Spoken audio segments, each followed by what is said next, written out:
TIFU when I tried to move the elf on the shelf. My wife and family are really upset. Got a little boozy last night at a holiday party. I actually behaved myself at the holiday party but drank a little too much eggnog. But wisely called an Uber before things got out of hand. We started an elf on the shelf tradition this year. The kids seem to really enjoy it but maybe take it a little too seriously. I had one turn and they were sad because they found it too easily. So I figured I would be more creative. Fast forward to my drunk zucchini coming home last night. I decided to take a turn moving the elf on the shelf. I put it on the toilet in the guest bathroom. I didn't realize that my wife sometimes using that toilet at night. I guess it was dark when she sat down because the elf fell into the bowl while she was going. The elf was a little too big to flush and we had to call a plumber. Kids thought the elf was trying to kill himself and they are beside themselves thinking Santa won't come now. My wife isn't talking to me. The elf isn't going to be dry enough to put up again for at least a couple days. TL, doctor, the elf in the shelf fell into the toilet and my wife covered it with Christmas cheer and now I have to sleep on the couch. Why wouldn't you just buy a new one that isn't covered in cheer? Cause those zucchini things cost $30. As a father of 2 preschoolers, I spend an inordinate amount of time explaining that the elf must have really liked the place he was in yesterday, since he's still there. I need to set a reminder on my phone about moving that coconut thing. I always remember when I'm laying in bed, hours after I should have been asleep and barely able to keep my eyes open. However, I make a lot of excuses for the tooth fairy. That woman is flaky AF. Kids thought the elf was trying to kill himself. This and the TL, doctor is so hilarious. Thank you for making your pain joy for others up. I loved every part of this, except for the fact that he has to sleep on the banana couch and is getting the silent treatment from his wife. It's bonkers. This is what you get for getting sucked into being spied on by Santa. It's bad enough he watches people while they are sleeping, but now all you people are allowing them into your homes to snoop through your banana. Death to the elves.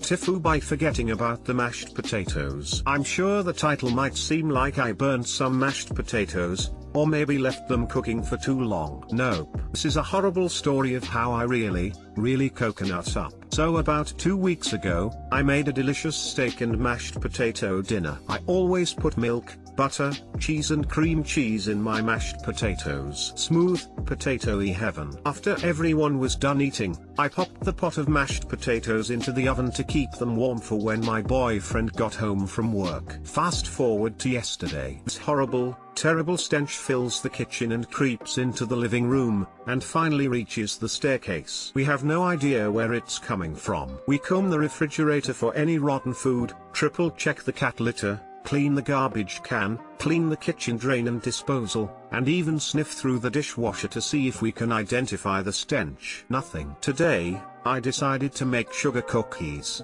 Cute, right?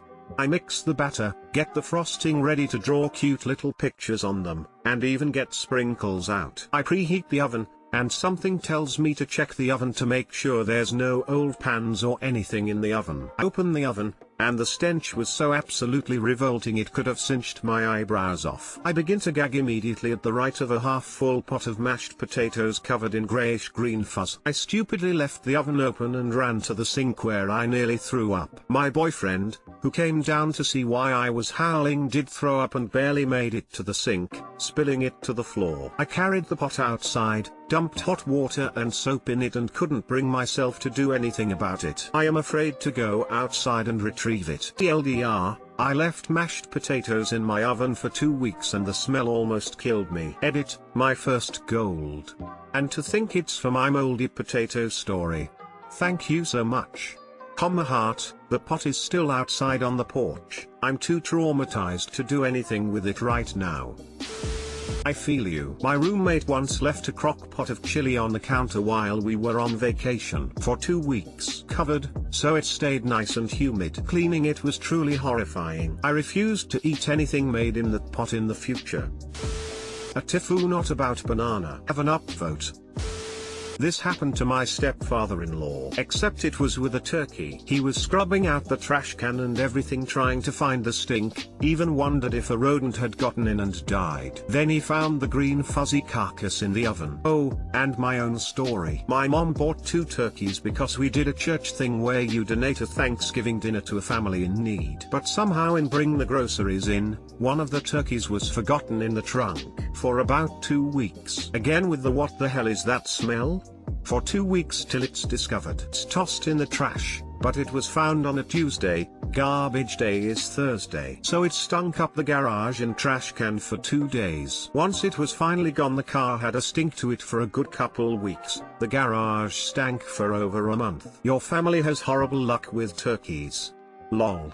It really is the worst smell, and it's easier than one would think to forget about something in the oven or in a car.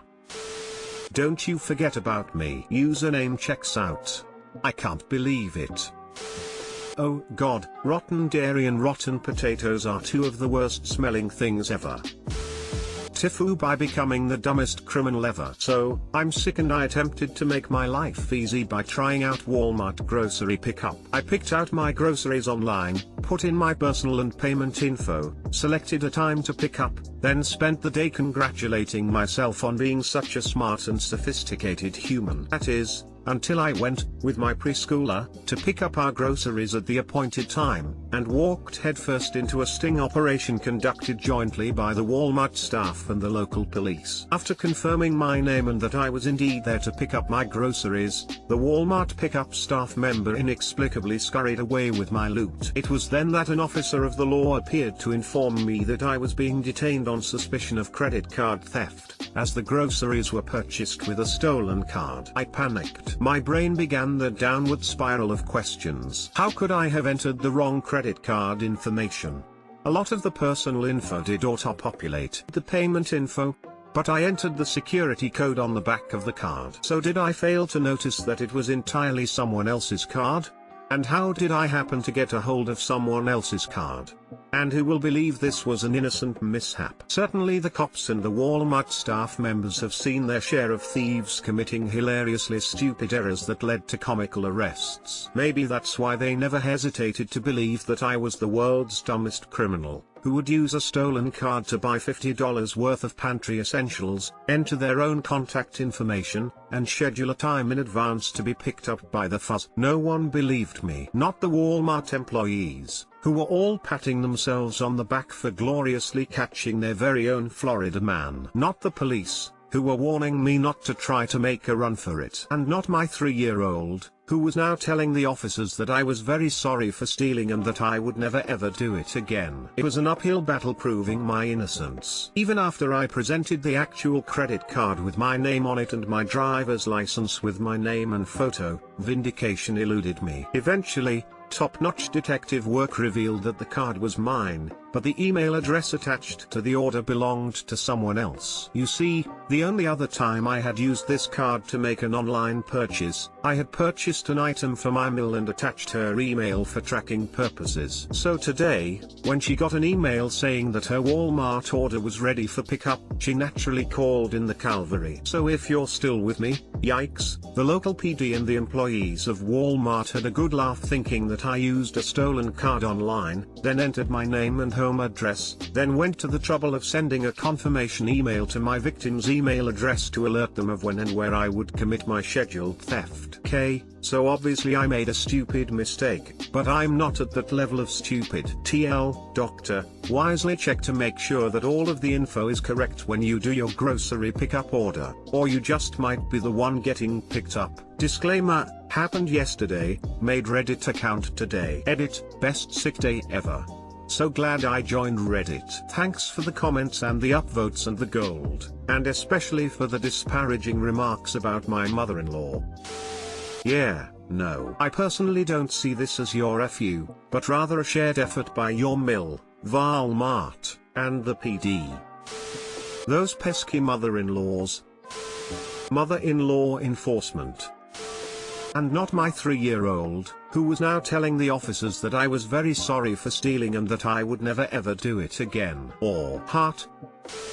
But why didn't your mill ask you first if you had placed an order versus going straight to the cops? She didn't even realize that she could just look to see the name and last 4 digits of the card number. I think a lot of people might have done this in haste if they received a strange email about a purchase they didn't make. In her defense, the police also didn't investigate further to make sure it was her name and billing address associated with the card. This post should be TIFU, along with Walmart, my mill, and the PD. Everybody was a little off their A game yesterday.